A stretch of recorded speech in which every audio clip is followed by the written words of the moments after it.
hard and fast rule in our family, and I will live and die on the hill that there should be no screens in any child's bedroom Yeah. because of what we call the 5 S's. That if you will do this one thing, if you have no screens in the bedroom, you will avoid the issues that come from sleep deprivation. Their sleep will be impacted. There is an issue that will come up with sketchy content. You're much less likely to have your kids be looking at sketchy content if there's no screens behind closed doors. Mm-hmm. Sexual predators, they need vulnerability and they need accessibility. Yeah. And there are so many different games, so many different platforms. It's amazing how many kids are on Roblox and how many sexual predators are on there. So if a kid is using Roblox in a bedroom or the bathroom, I mean, it's a perfect scenario for a sexual predator.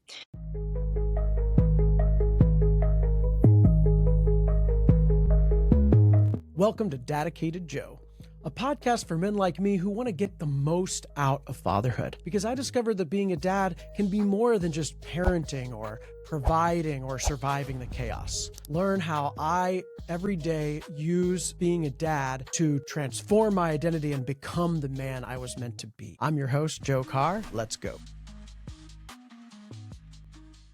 How you got into this? Why screen time for kids? What was your background that led you to this?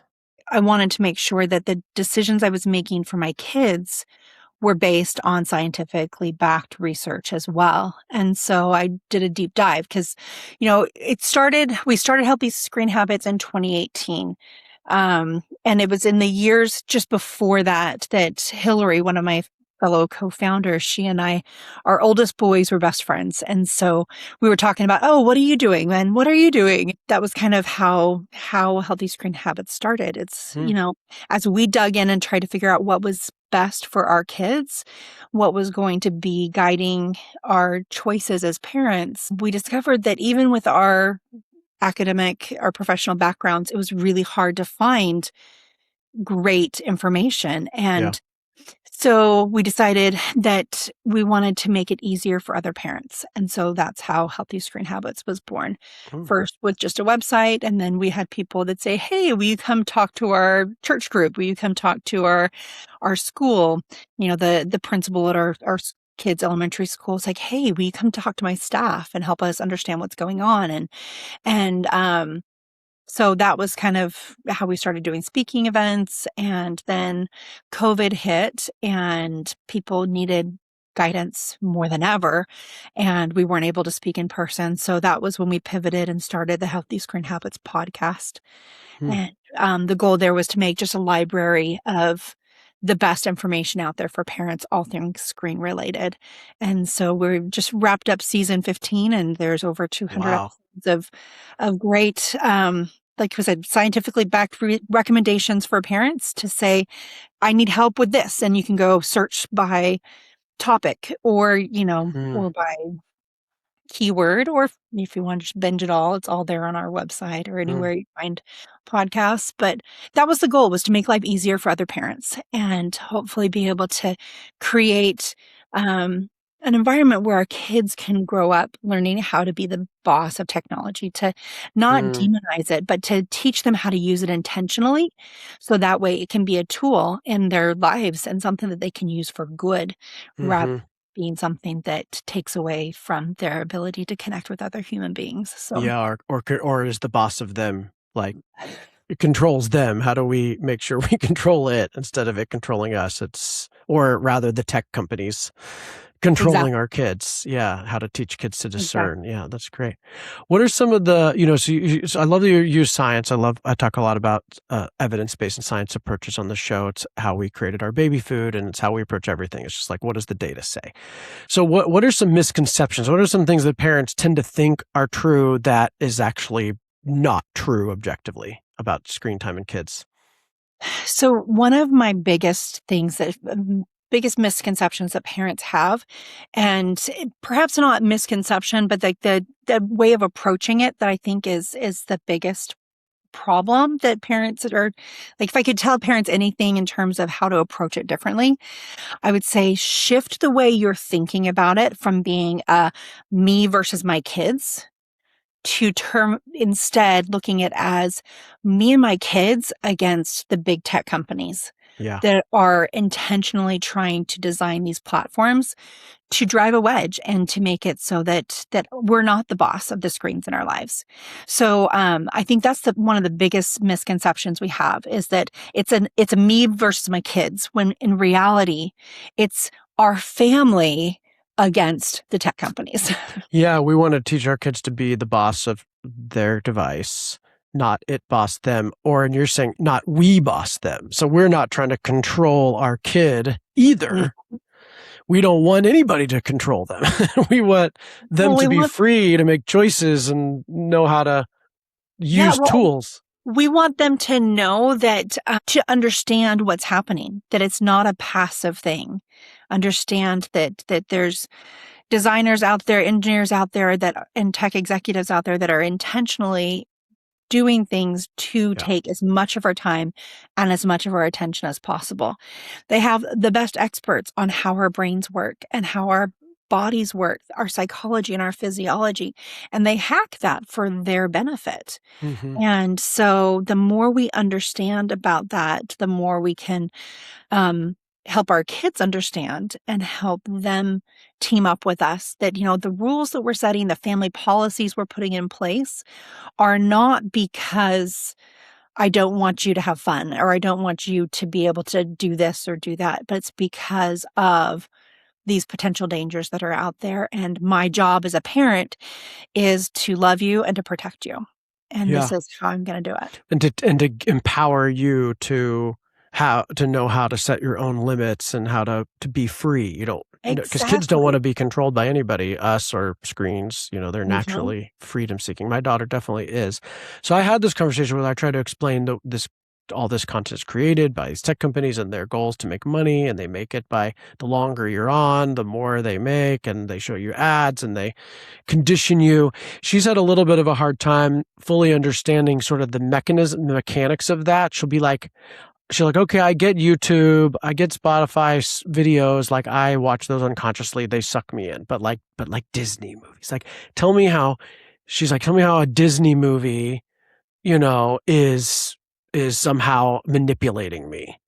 Mm-hmm. What do I say to that?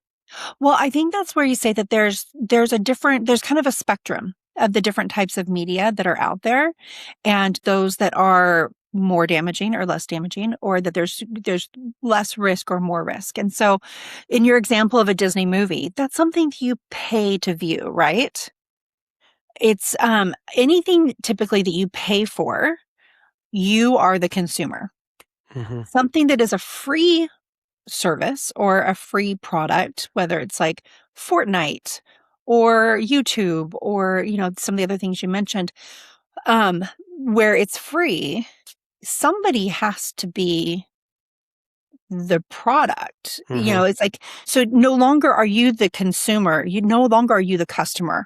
In those situations where you are participating in a free service or a free product that you're consuming, you then are becoming the product.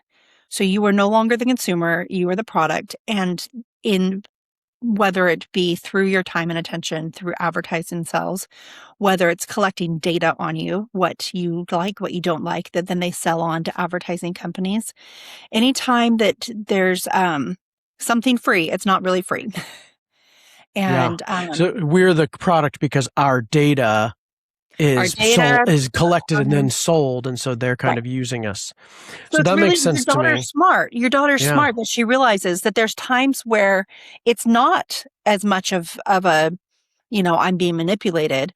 And that's where, when people ask me what media is good to consume and what's not, that's a good way to gauge where on the spectrum of risk it falls, is whether it's something that you paid for, that you are the customer, or if you are the product. Yeah, I was going to ask if all media is created equal. Because we've got streaming services, we've got social media, we've got movies, TV shows, video games, computer games, app-based games, learning program. Now schools are using like tech for learning. Oh, we could do a whole episode just on So tech. like do you think about screens as all one universe? Like it's like there's sort of a maximum amount of screen time no matter what it is a kid should have in a day or a week, or does it really matter what it is? It really matters what it is. It's not all created equally. There's some things that are like something that you passively consume, or something that can be like a launch pad for creativity. Like, let's use, for example, YouTube. You can sit and watch somebody playing a video game, or you can play a video game yourself.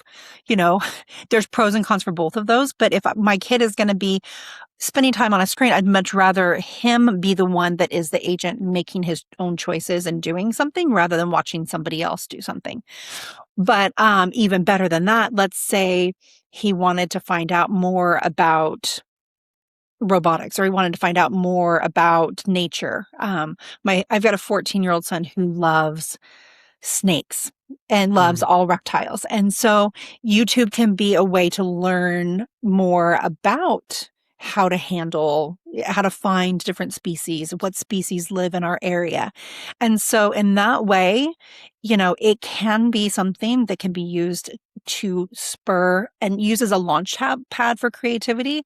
But it's just kind of, it's a matter of just figuring out how much time you want to give to something, and then putting safeguards in place to make sure that the things that are designed, the platform that you're using, it's designed to distract and to pull you in. In this situation with, okay, so I'm going to go to YouTube to learn more about herpetology, to learn about reptiles. Well, am I going to make sure that I turn off autoplay? So I'm deciding which videos I get shown. So that way I'm not being shown stuff depending on the algorithm. So user generated content platforms, whether it's YouTube or other social media platforms, that's kind of a way to see whether something is typically going to be higher value or lower value, or whether it's going to be algorithmically driven or not. And so these are all things to consider in terms of where along that spectrum in the return on the investment of time that you're putting into it. Are you getting something out of it versus the platform getting? And that's the conversation with the kid around using YouTube or not. As far as a Disney movie goes, it's obviously it's entertainment. That's what she's getting from it. It doesn't necessarily create creativity. What is the role of pure entertainment like that we are purchasing? It's probably not selling her data as much as YouTube. Right. But it is, staring at a screen for an hour and a half. Exactly. And so then the other thing with, deciding how to spend our time when it comes to screens, are we using it as a way to drive connection together? Are we watching that Disney movie together? Are we doing it separate from other people? And so is it something that drives connection or prevents connection? So the same media could be used to create more connection, or it could be, I need you to go away, so I'm going to put this on. Yeah. So entertain you because I can't. Yeah.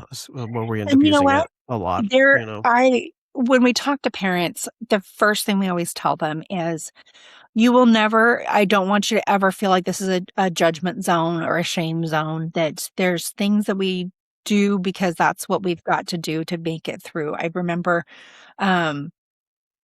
when you have to get a shower and you need to be able to, okay, you need to watch this for 15 minutes while I hop in the shower, or, there's going to be things that we have to do to be able to make it through our day as parents.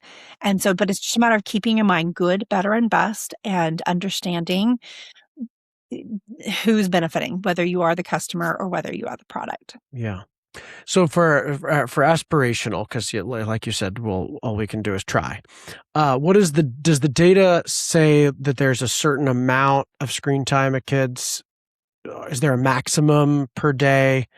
Is it based on age? Like, what does the data say on how to limit total screen time? So there's, because of the whole, concern with parents feeling, no matter what you say, parents out there feel shame and feel judged because, never Yeah. meeting whatever that standard is. So, I mean, the American Academy of Pediatrics have their recommendations for at different ages. Here's the recommended amount for, 18 months and older, and from 2 to 3, and from 3 to 5. And so there are those, but even in the last short while, they have shifted away from that as much and look at more the child, the content, they have the C's that of course, they're, What are those numbers? Just, do you know those numbers off the top of your head? What, just so people know what, I know it's like 0 till up until yes, 18 for the months. youngest ones, Yes. For the babies, it's from, like none. And then that's correct. been, a lot of people said that should be 2 years, maybe even 3 years. Hmm. If you can, That's, like, sort of, the longer you can go, the better, but at least when they're babies, yeah. So when they're no baby point. babies, Yeah. it's like Yeah. No nothing except screens. for Yeah. perhaps FaceTime chatting with Yeah. family Right. members Sure. along with an adult. And Yeah. then when they're a little bit older, it's the 18 to 24 months is if you're watching something together, that Mm. co-watching experience of high quality educational programming. And then from ages 2 to 5, that's when they say limit screen time to no more than 1 hour per weekday or 3 hours on weekend days. And 6 or older, that's when they're like, oh, well, make good choices. um, I had and read something that was like 2 hours a day is where you start to see problems, like so above 2 hours a in day. 2019, there's a researcher out of the Children's Hospital of Cincinnati. His name is Dr. John Hutton, and phenomenal pediatrician and researcher. He published his research that showed that in kids ages 3 to 5 that exceeded the American Academy of Pediatric recommendations, they actually showed changes in the brain structure, the white matter of the brain in the sections that contribute to language and to literacy skills. There was a thinning of the white matter in Wow. in the 3 to 5 year olds that exceeded those AAP recommendations. And the white matter of the brain is the part that creates connections between different parts of the brain. And so it was the first time that the data showed an actual change in the structure of a child's brain when those recommended levels of screen consumption were exceeded. Wow. And so that's probably the study I read that said the 2 hours a day, because that was the pediatric recommendation, Mhm. is around 2 hours. Yeah. They can We have an start to see that. episode where with him that goes more into his Mm, research on the Healthy Screen Habits podcast, and just look up John Hutton. But yeah. But fascinating otherwise, to there's no finally hard. Yeah, go ahead. to finally show literal brain changes based upon the Mm, amount of yeah. consumption. And so that's like sort of like the worst case scenario. A lot of us are probably trying to do better than not mess up our kids' brains. Like, there's probably, we have a little higher aspiration than that. But but it does seem like I've been on a hunt for like a hard and fast number so I can have the peace of mind. Well, at least she's under that. Well, And nobody will give it to me. It sounds like there really isn't.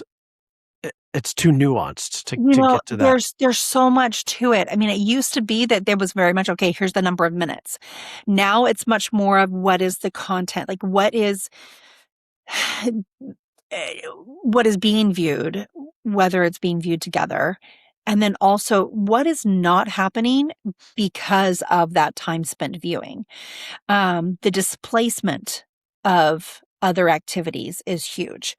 One of the other things that research shows that as screen time has gone up, um, language acquisition has gone down. Children needing speech therapy has gone up considerably because when you are watching something, even though you're hearing people speak, it's not the same as the parts of the brain that develop that language acquisition and being able to carry on a conversation and developing words.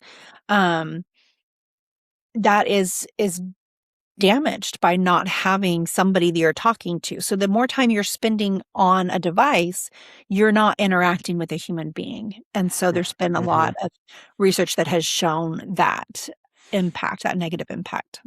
Yeah.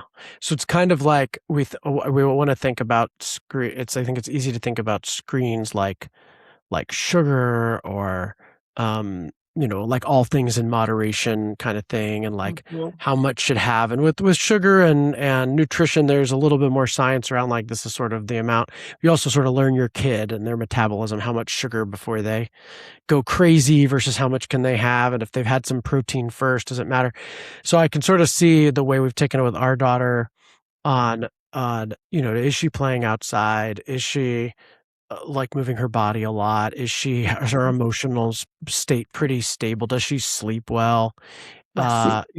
is she willing to, will she especially like tr- opt to do something besides a screen. And, like Mhm. if we offer like, hey, how about we go play or we go outside, something that's more fun, is Right. she choosing the more fun physical thing, or is the screen sucking her in?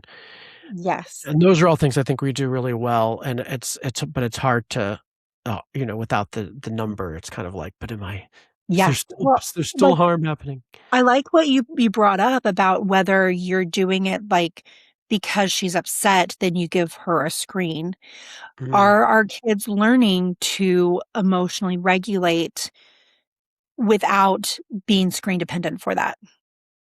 Yeah, yeah, and that's a good point. I actually met it after watching too much screens. She's a little fussy, or she's like kind of dysregulated. We've noticed Yes. that if we like have a plane ride, where she's like done the like travel day where she's watched TV for 4 hours straight on planes and cars and stuff. She's like kind of a mess, but that's also travel and other things.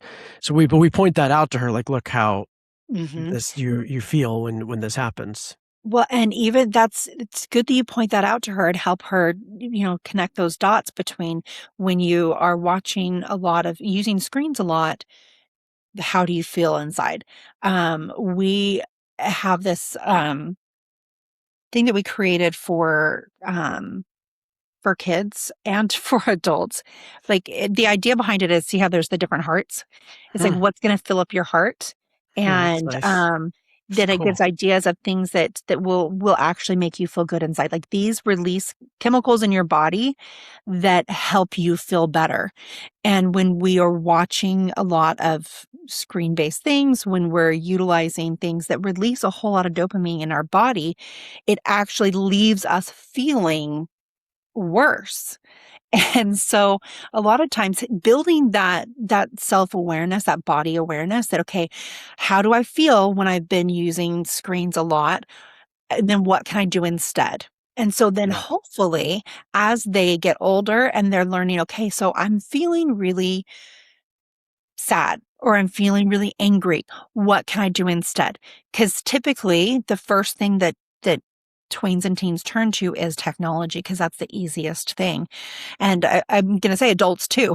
Yeah. When I'm feeling bad, I need to decompress. Well, what do? We go scroll. Yep. So what we love about, what to do when you're feeling meh, this is free on our website.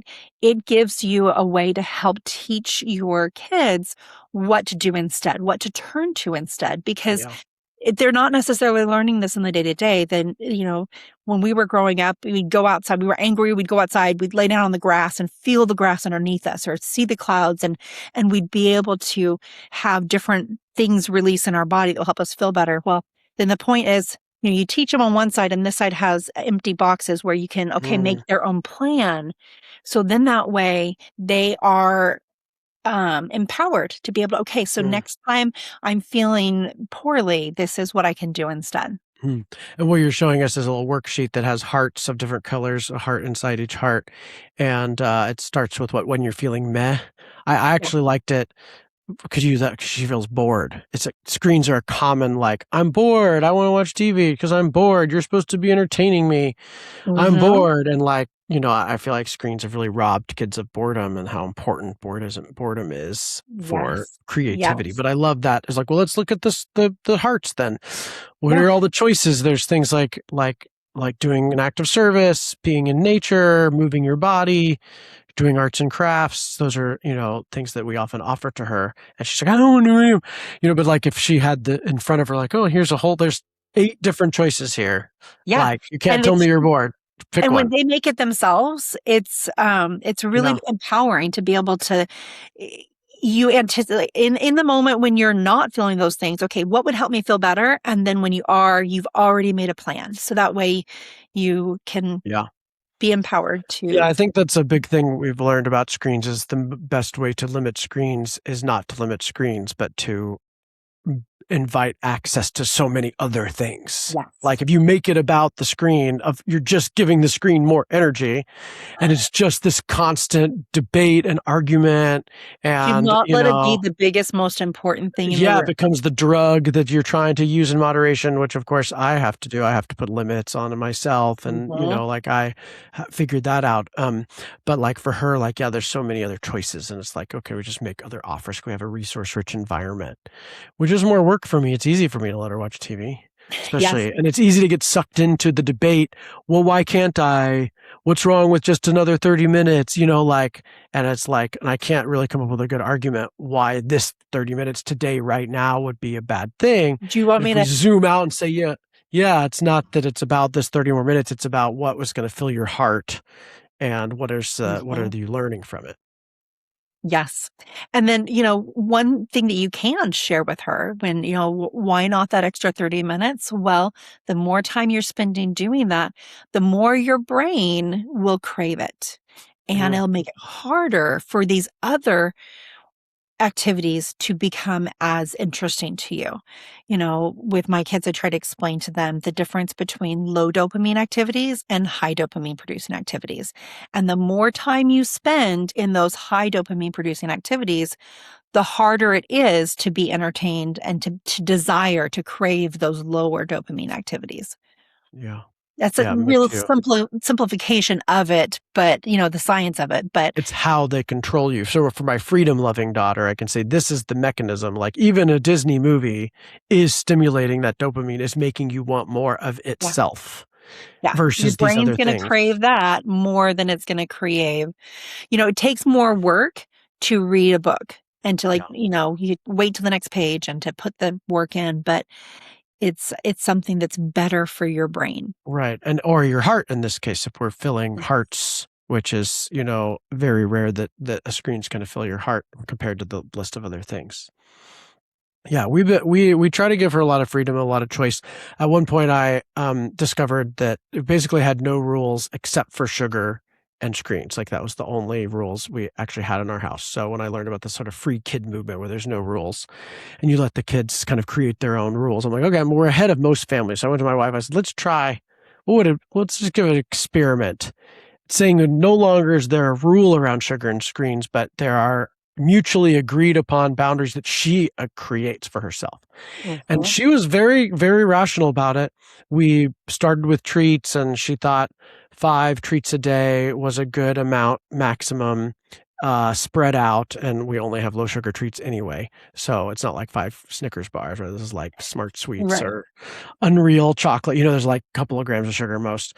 And then, she quickly realized when we've found a pile of 8 candy wrappers that shouldn't have access to them. She's like, please don't let me be able to get to these. I cannot stop myself from eating them. So you put it away. But the agreement is when she asks for one, we give it to her or we consult. It's a consultation discussion. Oh, Good. well, what protein have you had? How many others have you had today? So it's less, can I have it? And more of like, what do you think? Is it a good time for me to have Well, a treat? I'm kind of wanting it. And then the same comes up for screens. Like, I kind of think about yeah. watching TV. What do you think? I think that that's brilliant because you're helping her. It's not just you're saying this is this is what you have to do. You're helping understand the reason why behind things. And that is something that I'm super passionate about. If you don't help them understand the why, then when they leave your home, they won't have that own that internal filter, that own internal desire to be well. And with digital wellness, you've got to understand what's happening and the choices that you're making. And that's not going to happen all at once. And because their brains are still developing, they're not going to be able to limit themselves. I mean, heck, I have to put guardrails in place for myself so I don't end up spending hours on Instagram or whatever Yeah, else. So, that's right. we have to help put guidelines into place and guardrails into place. But the more we can include them in that discussion and in the development of the policies that are going to guide our families' choices, the more they will be on board and the more it becomes us against big tech Yeah. rather than me against you. Yeah, us together to help you learn this. And yeah, with the screens, she said she thought a half an hour per app a day was a, sort of a maximum. She asked me to set the screen limits too. And at the time, it was 30 minutes of Netflix, 30 minutes of Disney, and 30 minutes of YouTube. We've since sort of banned YouTube because it was just too ridiculous. And I don't know that she really agreed to that, but we just sort of said, like, this is just not, we're just not going to do this. Well, It's just too much junk.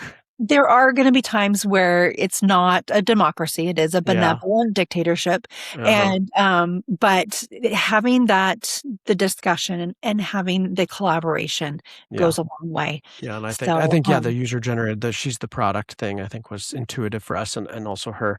But then my wife had to hit that she had iPad, and so a lot of this was all on the iPad, and that was easy because I could limit it, and then we knew exactly how much she was using, and she could, use it when she wanted, but then when it was out, it was out.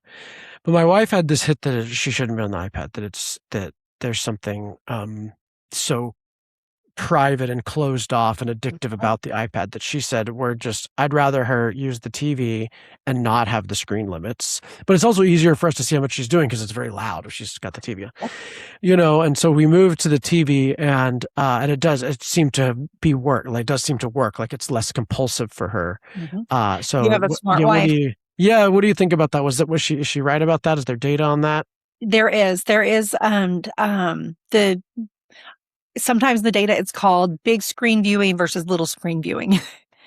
And the difference that it creates in the experience, because you're much more likely to be co-viewing when it's on a big screen, and it's much easier to then like have it go away because it's not such a personal device type Mhm. scenario. Yeah, and I think the autoplay is a little less dramatic. It's just a few more steps to Yeah, shop a and little bit pick. more It's friction. a little bit harder than with the screen just Mhm. so optimized to play, play, play, play. It literally suggests the next thing, hit play. Yeah, Versus on the TV, like, there's the credits and we can tell when it's over. So that seems to be better. Um, yeah. you had some thoughts about screens in schools. I would love to hear a little bit about this move towards screens as education tools in schools. What do you think? Like I said, we could do a whole episode just on ed tech. So the research does not support that educational outcomes are better when learning is screen based. In fact, the opposite is true.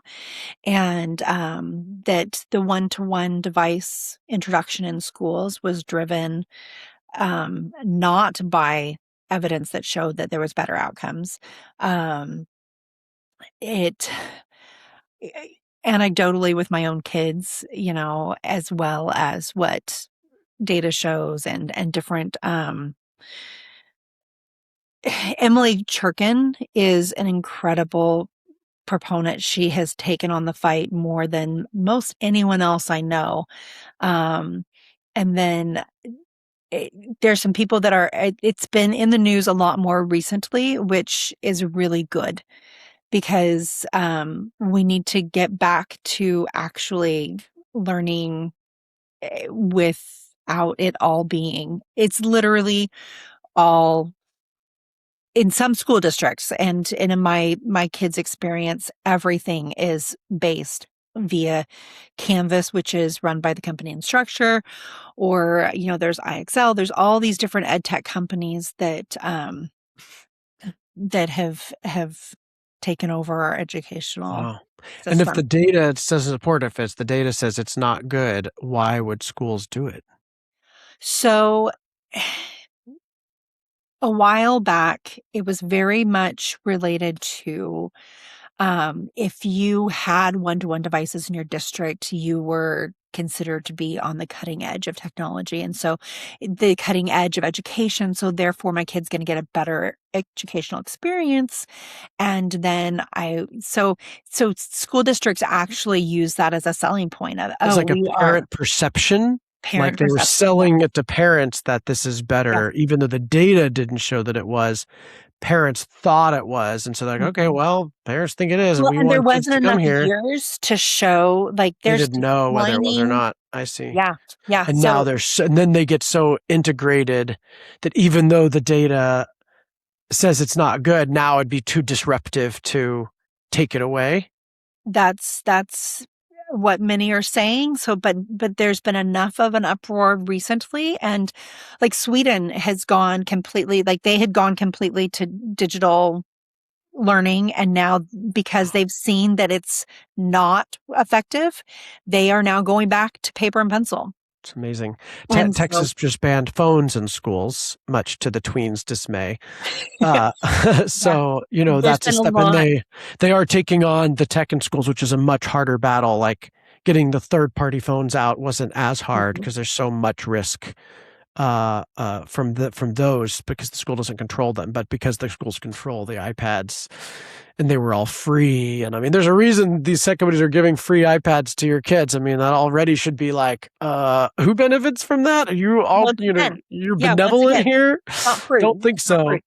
Yeah. Parents don't realize that when they're signing the documents at the beginning of the school year and that you are somewhere in there. And some districts you are, some districts you aren't. But and that's why there's some lawsuits going on. You are signing away the rights to everything your child is browsing. Everything that they do online is being sold to these ed tech companies, and they can then sell it on. And Hmm. so, it's not just a matter of is it the best way that they're learning or is it not the best way they're learning, but it's also what part of their whole experience and everything about them is being sold off to the highest bidder. And Hmm. that's something that a lot of parents haven't even like thought through. Yeah. And And so I just think in the age of AI, which I want to talk about AI in a second, but with AI coming in so strong, some people say, well, with the AI, we need to teach kids tech and they need to be tech enabled because it's tech enabled society. And I'm like, no, the AI is going to do that for us. We need to be more human. We yes. need to focus on so schools, kids should be playing with each other, collaborating more, interacting with Mhm. each more, social emotional learning, teamwork, creativity, innovation, problem solving. These are the things that AI can't do. Mhm. And very few kids are going to become AI coders. I mean, that's just like a very small group. So trying to say that all kids should learn to code AI, that's ridiculous. Instead, let's be more human here. Yes, you are exactly right, and that's something that um it's going to this whole thing with ed tech, it has been years, a decade or more since one-to-one devices have become a problem. They've become more and more enmeshed, and it's only just been recently that there's been enough data that is showing the negative impact of it. Hmm. With AI, it's, we can learn from that. We can learn from what has happened with social media. We can learn what has happened with, those big tech platforms and with ed tech, and then hopefully be a little bit wiser with how we adopt AI when it comes to our schools and when it comes to our lives. But you would think that would be the case, but a school district just close to me, they had just voted to adopt a whole new AI system for their school where AI would be utilized in the classrooms for the teachers and the students. And the words of the board member were, or no, it was the superintendent. It's like, well, that boat's already left the dock, so we might as well get on board. And it's Wow. like, oh, no, no, no, no, no. This is the wild, wild west. And you're just accepting that it's got to be, but let's stop and be really deliberate and see what does the research say is going to be best? And is it going to make it so that our kids are not able to, like you said, develop all of these human skills, the human connections, and the critical thinking that they won't do otherwise? Mhm. Um, Could free I us up was to do talking, that more, right? Like hypothetically, academics are less important if you can ask any question and have the answer at your fingertips. So like memorizing facts, all this high level math, and I'm a fairly radical education liberationist.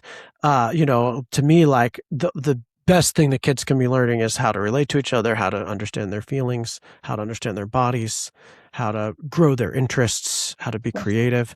And the traditional schools didn't do a good job of that before all this tech. right. And And if so they're then going to you outsource go, it to robots, like, man, it's going to get even worse.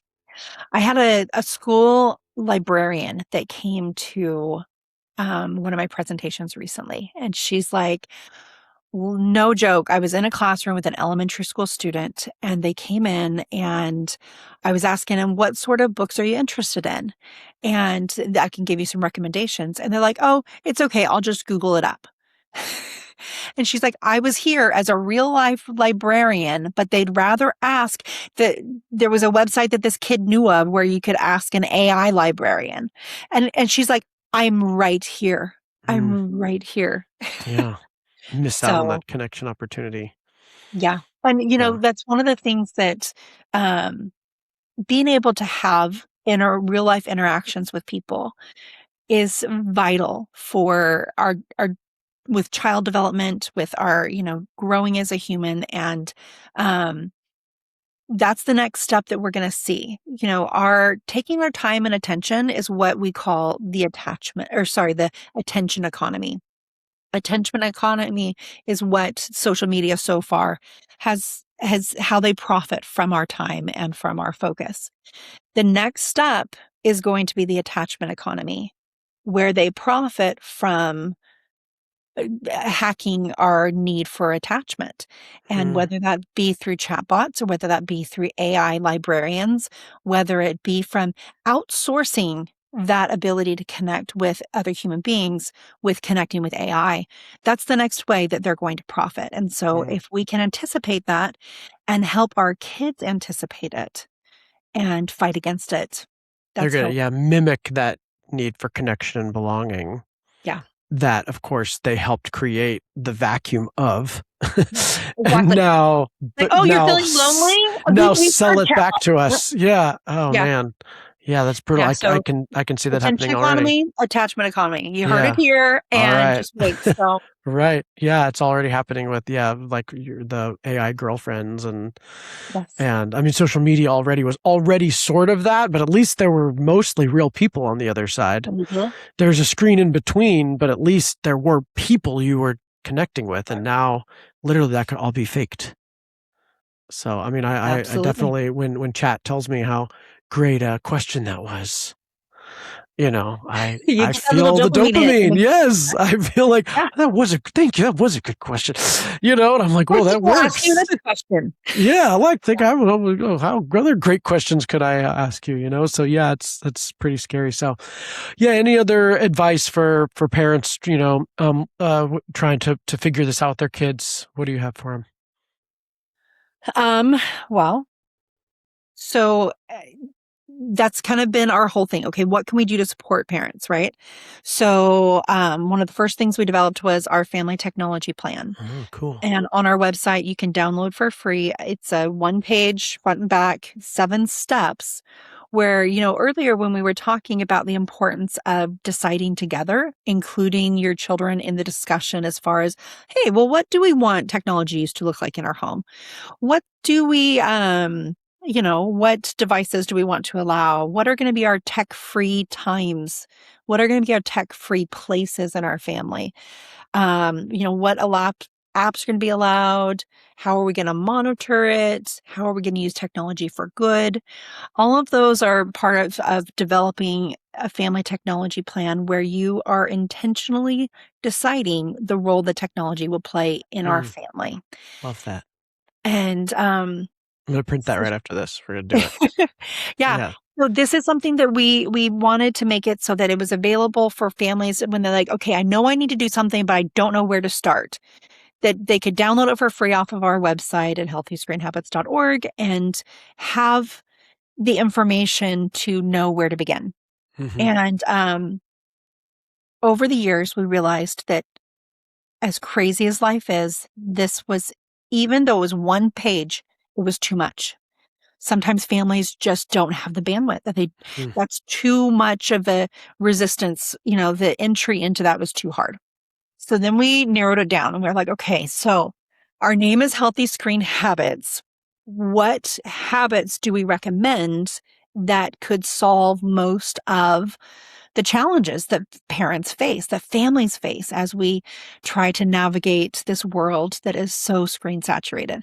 So we looked at all the list of all the problems and tried to say, okay, if we had just 5 core healthy screen habits, which ones would knock out all of these things we're concerned about?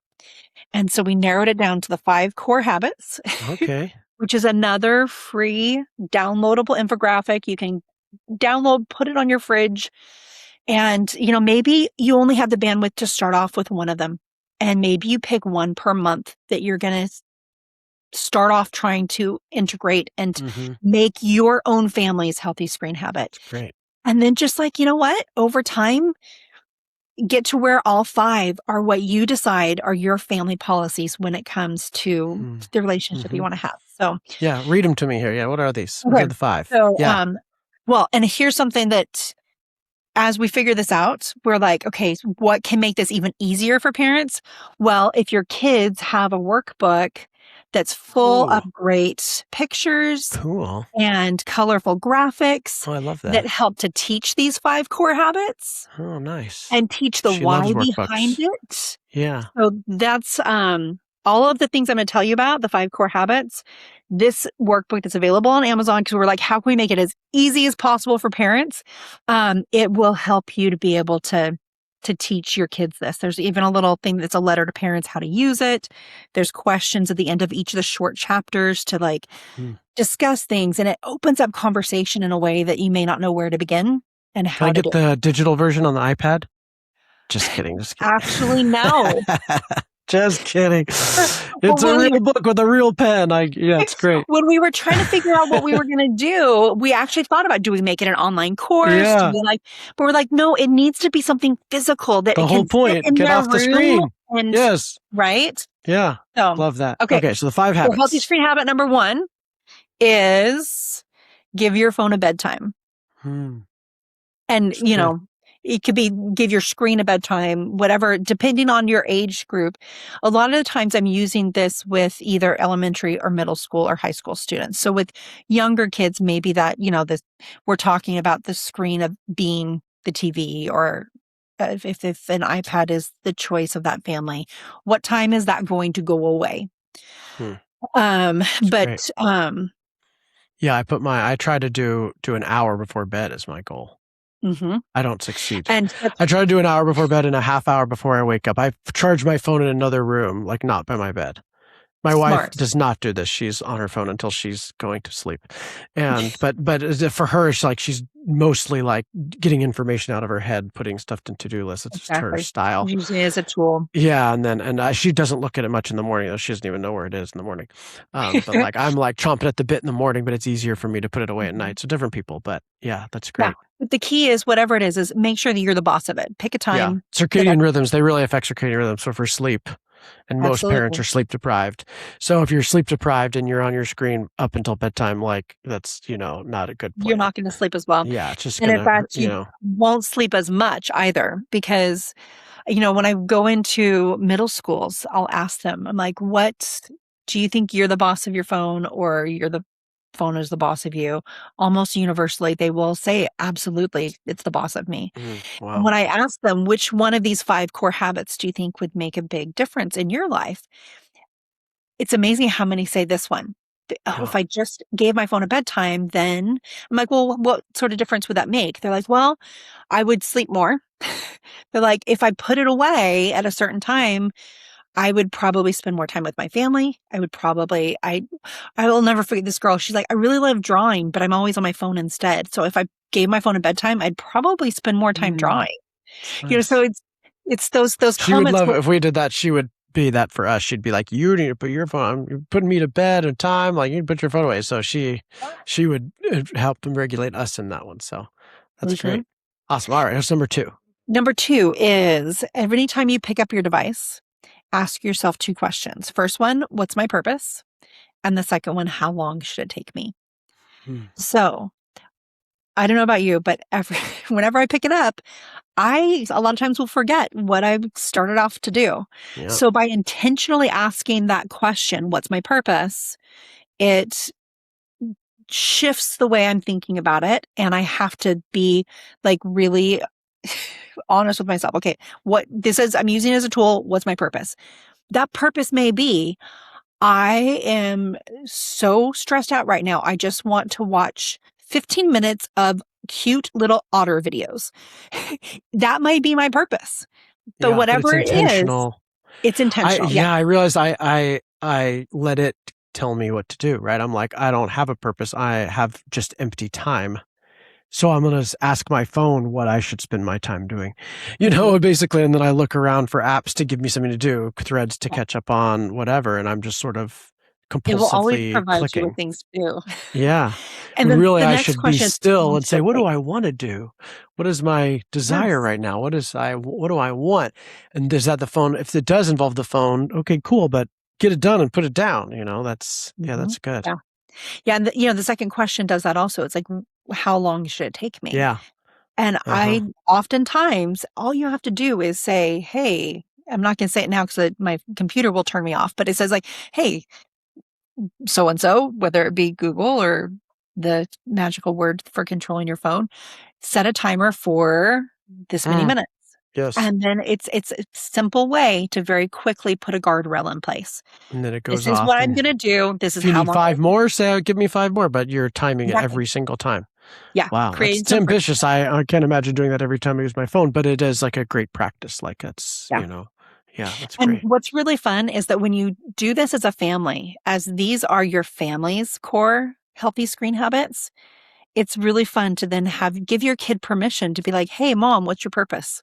Mm, And then yeah, I can tell my teenage kid, "Hey, what's your purpose?" Right? And yeah, so that we can be each other's um, yeah, checks and that's great. balances and Okay, help each other. cool. And Help we us. might make these into individual posts, like one at a time. So say like healthy screen habits number 3 or whatever, just cue it up so it could be Okay. in its own video. Yeah. So healthy screen habit number 3 is one that it's so fun to watch when I tell the middle school kids this one because they all universally be like, "Oh." So healthy screen habit number 3 is what we call the grandma rule. Hmm. If and that a lot of times that's all I have to say. They already know what it means, but what it means for our older viewers, if you wouldn't want grandma to see it, don't say it, don't send it, don't post it, don't look at it. The grandma rule can save you from a whole lot of different things without um, if everybody lived by healthy screen habit number 3, following the grandma rule, we wouldn't be watching pornography. We Hmm. wouldn't be cyberbullying people. We wouldn't be unkind in text. We would be better human beings, right? Yeah. I think And for me it could be the child rule. Like if my daughter picked up my phone and read this, would I be okay with that? Would I say this in front of my daughters? Sort of the opposite of the grandma rule. But yeah, it's yes, a great idea. Like behaving in a way as if as our highest self there, as opposed yes, to the opposite. It can be a filter and let us get away with stuff that we would never say to somebody's face, but like we yeah. might type it. So yeah, that's a good one. I like that idea of switching it around for the parents' viewpoint. So Yeah. often when we're talking to the kids, and it's like who do you want to see the best version of yourself? And so I like that idea of it being your own child. Yeah. Want Yeah. to I love that. you want to be the person that they believe you are. Yeah. What if my child was watching Rule? Yeah, I do. as they are, and they could read it. You know, Absolutely it's are. possible. Yeah. They see and understand so much more than we often give them credit for. Yeah. Yeah. It's great. Awesome. So Healthy screen habit number 4 is that you should have your phone away or on silent whenever you're with another person or you're working on something important. Hmm. So Gotta get rid often, of it. Yeah, gotta take it away. I Just try to love butt its way in all the time otherwise. always, always. Yeah. There's research that shows that if you're with a friend out to lunch and your phone is out on the table, even if it's turned down, because, we all turn it down because that's so much more polite. Yeah. um, the level of intimacy, the depth of connecting that someone will do is lessened by Hmm. just the presence of the device. They've studied that. They can show I have. the difference of connection based off it's there or not. Yeah.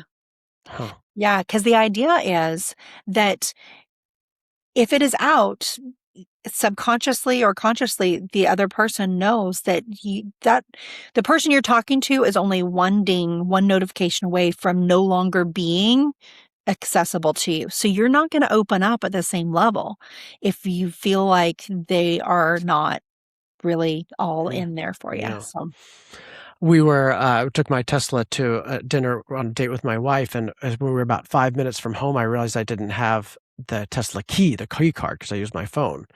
And we were going to valet, and we're like, oh no, gotta go back and get the key. And we were late, and we were late for the play and this whole thing. And we're sitting there. I'm like, I could have just left my phone in the car I could have given my phone to the valet to keep with my car, but it did not even occur to me that I could go on this date with my wife without a phone. yeah, And, life without our phones, it's hard to yeah. imagine that. Yeah. And even when I said that I could have done it, she's like, really? You would have even considered doing that? I was like, it didn't even occur to me, but she's like, you could have gone on a date with me without your phone. I don't know. So it's an interesting idea. What if we leave our phones in the car for date night? Mhm. We have a daughter, so maybe one of us keeps it, but, she's less addicted than me. So I should probably be her. And we Well, always have them on silent. We never have our ringers on, but it doesn't need to make noise to to just be distracting. As you're saying, just its physical presence is already mhm. disrupting the flow. Yeah. And, in referring to the flow of things, like when you're doing important work, whether it's kids doing homework or us doing our work, other studies have shown that it takes 20 minutes to refocus once you've been drawn away. Once Hmm. your attention has been broken through a notification or something like that, it takes 20 minutes to refocus. So you figure if you're getting 247 notifications per day, you're never going to be fully engaged and as productive as you could be otherwise. Yeah. So when you're working on something important or with other people, put it on silent and out of sight. Yeah. We have a no phones at the dinner time rule, which we're pretty good. Which of course is just my daughter's That's 7, so she doesn't have a phone. So it's really most me and my wife, but it's the phone rule.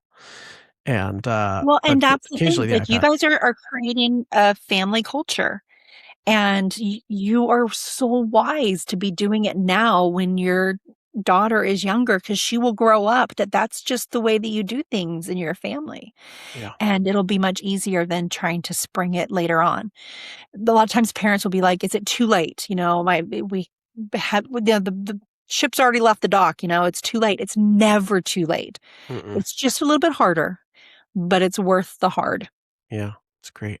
So, All right. Bring us home. okay. So healthy screen habit number 5. And if there is only one that you're going to do, if you're going to just say, forget all the rest of them, this one is the one that gets you the most bang for the buck.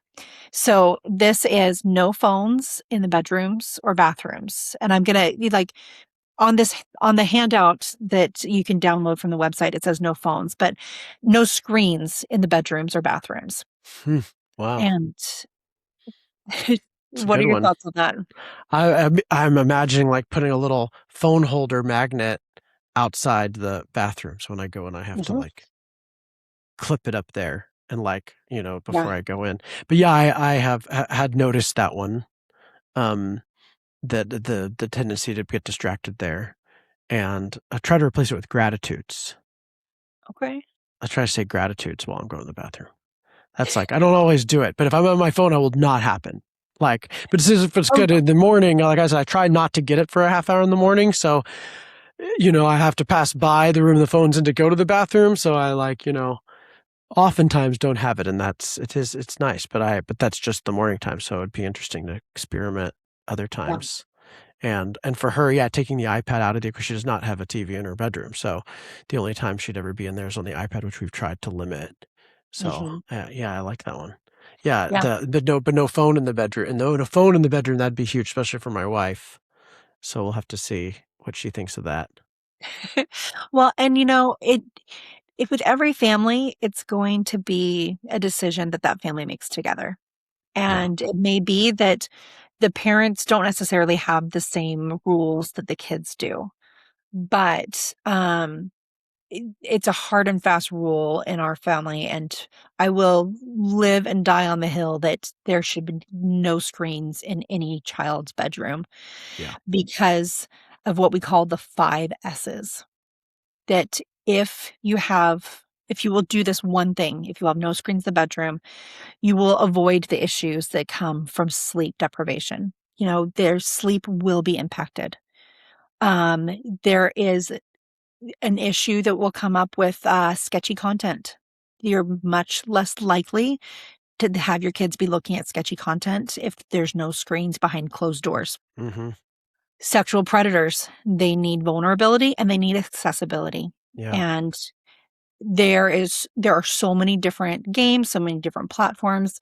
It's amazing how many kids are on Roblox and how many sexual predators are on there. So if Mm, a kid is using Roblox in a bedroom or the bathroom, I mean, it's a perfect scenario for a mm, sexual predator. yeah. Um, Another thing is the social isolation. Social Social isolation. isolation. Yeah. If they have a screen in their room, they are much less likely to spend time outside of that room. Yeah. And so just by eliminating it, you're going to create a lot more connection, a lot more times to connect. And then the last one is stolen sanctuary. Hmm. You've Mhm. got, when your kids get older, It's a double S. you double S, Yeah. right? So by having no screens in the bedroom or bathroom, you are going to allow that place to be a sanctuary. And as kids get older, their devices are the source of a lot of drama with friends. It's the source of where they check their grades. Like we've talked about, it's the sorts of where a lot of their homework is done or where they turn in assignments. By having no devices in the bedrooms, you're able to let that be a sanctuary, a place where Hmm. they can just be. That's the biggest one for me. We don't have a teenager, so I'm not thinking about any of this yet, but it's great to have and people who have teenagers. So when I think about it for myself, though, that was when you said that, that was what came to me. It was like, oh, those are two places that are massive opportunities for either self-connection, if I'm by myself in the bathroom or in a bedroom, but with my wife's not there. Or if my wife's there, that's a place of intimacy and connection for us. Like, let's take it back from the phones Yeah. in our way, and I've learned to leave mine out.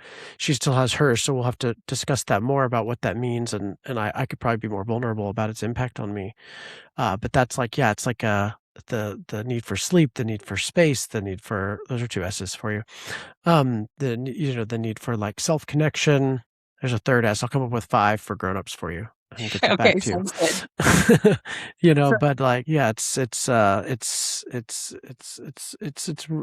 to let that rob us from those. Those are private places.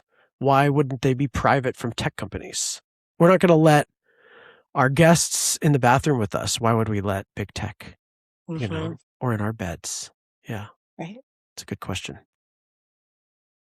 Awesome. Well, that's so great. So we've got your website. We'll definitely put that and some of these links in the show notes. Any other great resources for parents, especially of younger kids who want to learn about this? You know what? We love coming to schools. On our website, there's a thing that says book a speaker. You can shoot us a message and let us know if you want us to come speak to your schools, to your the kids or the parents or the administrators. Just getting everybody on board in terms of how we can use there's practical things that can be done to be the boss of our screens and to be able to reconnect with each other and to be able to make sure that We allow screens to be a tool to help us do good in the world Hmm. and not something that gets in the way of our connecting with each other. Yeah, we be the boss of the Yes. screens, use them as tools, and become more human when we're not on them. That's Yeah. the goal. Yeah. So, and hopefully the resources that we've created for you, there's tons of help for families on our website, and the podcast you can link to from there. The handouts I've talked about, they're free downloads on the tools section. Our Healthy Screen Habits for Tweens and Teens book is available on Amazon. Um, we just try to do all we can to make life easier and help our families be stronger as we get Yeah. to be the boss of our tech. So It's great. I love that. Well, really appreciate really important work you're doing for the world. I hope big tech doesn't come after you or try to shut you down let or them try. anything. Let Yeah. them try. Nothing Yeah, like they a bunch of might. moms to Y take on the world. So Yep, for sure. You're in the right, so there's only so much they can do. But yeah, appreciate you coming on and all the work you're doing for the world. Everyone out there, please like and subscribe to my channels. It really helps me reach more dads. And drop in the comments what healthy screen habit you're gonna try to do. Which of these habits are you gonna take on today, and share with families in your life. And stay dedicated.